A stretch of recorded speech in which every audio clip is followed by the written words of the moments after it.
Hi,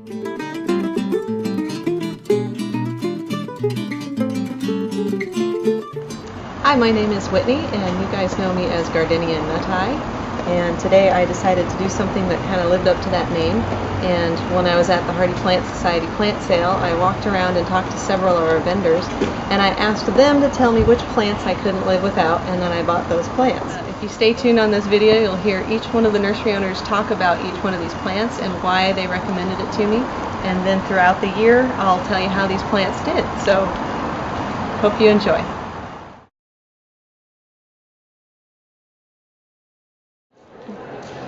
Oenothera lemon drop, or evening primrose lemon drop, is a must-have plant. It has beautiful yellow flowers, which it is not showing you yet because they don't start blooming till May. But once they start blooming, they go all summer. This is a perennial that blooms as heavily as an annual, which is kind of what we're all looking for, something that lives for years and years but blooms continuously.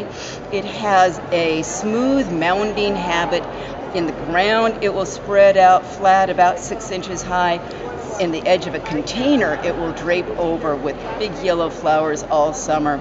It has pretty foliage with little bitty red spots, but the flowers cover it so much of the time you hardly see it. Wonderful plant. And I want to share with you a couple of perennials that you may not have heard about, but are especially wonderful for the mid to late spring and early summer garden. Baptisias, which come in a wide variety of colors. They're actually North American natives from the southeast of the U.S., some of them even into the east. And they're white hardies, everything from zone 6 to zone 4. They come in a wide variety of colors. They can be white, also through the creamy yellows, bright yellows, and then blues and purples. Up to about 3 feet tall and maybe 2.5 to 3 feet wide. It blooms in May to June and can become quite drought tolerant once established. And then many people aren't aware that many orchids can grow outside in Oregon and do well in our climate. One of the ones we've had many years of experience with are the Flotilla. Flotilla are a ground orchid. They have beautiful flowers in the spring that go on for several weeks. They come in a variety of colors, everything from white to various shades of pink, lavender, and purple, and even a soft yellow. They prefer mostly sun and a little summer water. This is a surprise for people that they can actually grow orchids outside in Oregon.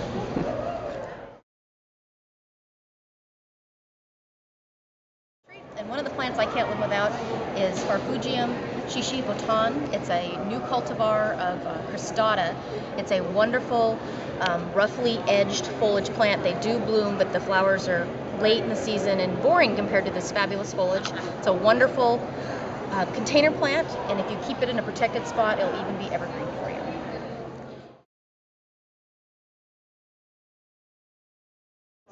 These two perennials are probably my favorite because they're easy to grow and they're very beautiful. One is this Eomicon, which it can spread some and colonize in shade, but that's what I like about it because I love the foliage.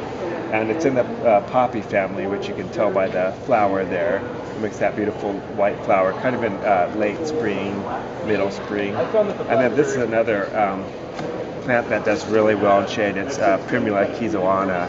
And it makes a magenta colored flower about, on an 8-inch flower stalk. And it also will kind of spread out through a rhizome, but it's not at all invasive. It just kind of will pop up here and there.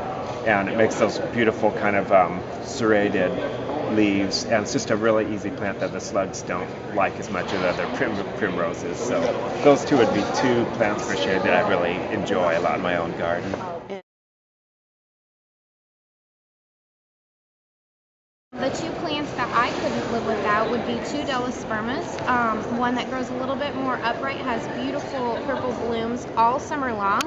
And the lower growing good weed barriers is the Delosperma nubigenum, and it has beautiful yellow blooms during the spring.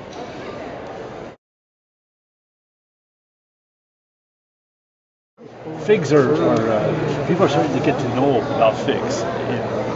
I have to tell you, it's certainly one of my favorites. You can see that this one is actually has a little fig already forming on it, which is one of their attributes, is they bear fruit almost immediately.